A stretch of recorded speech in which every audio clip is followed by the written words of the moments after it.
In this video, I'm going to show you how to use Quick Mask in Photoshop. And I use this for mock-ups especially. And if you don't know anything about Quick Mask, it's basically a very clear and easy way to see what has been selected on your photo. So, for example, in this photo, I want to change the color of this pot. First, I would start with the magic wand,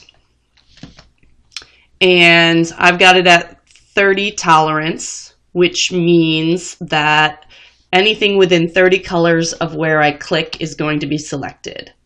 So you can kind of see, but it's not that clear, that because of the dotted, selected lines, I haven't got the edges. I do have a little bit of this plant up here. So I'm going to hold down Shift, which means I'm adding to my selection, and I'm going to click some of these extra spots. Another way that I select is by going to Select, Modify, Expand.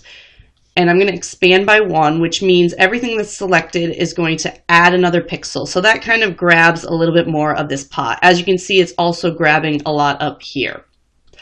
At this point, it's kind of hard to see what is and isn't selected. So that's where Quick Mask comes in. If you haven't changed your settings and your shortcuts, all you have to do is click Q and you'll be in Quick Mask mode. If you have changed it, you can go to Select and Edit in Quick Mask mode.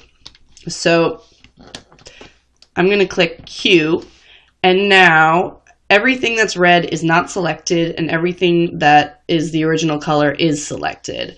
So I can change this very easily by using the black and white, and I'm going to go into pencil mode, and black is just easily going to turn everything red. So I'm getting rid of the selections of the plant. To do this easily, I can lasso really big without affecting my select and doing Alt-Delete, which makes that whole area red. Now I'm going to zoom in and I'm going to switch my colors to white. I'm going to take my lasso and get this whole area. And then I'm going to use my pencil to be a little more exact.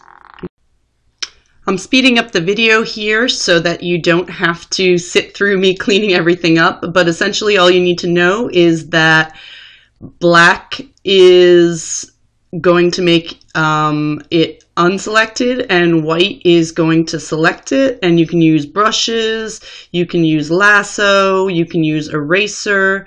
And zooming in, it really helps to see what you need to select in order to get a perfect selection. The last thing I want to do is fill this in because that is the ground.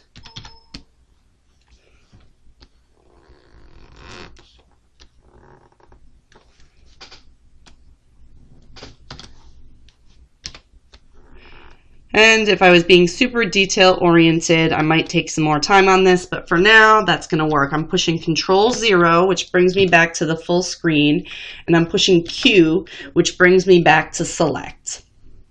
So now I have this pot selected, and just to show that it's worked, I'm going to do Control-U, which brings up hue saturation if you haven't changed your settings. And as you can see, I can do this and have a bright pink or purple pot that might work perfectly with a design that I'm doing, or I could overlay a pattern, which is a different lesson. But in case you've never used Quick Mask, it's a great way to get really detailed and see exactly what you're selecting, because sometimes this sort of dotted marching ants line is really hard to understand.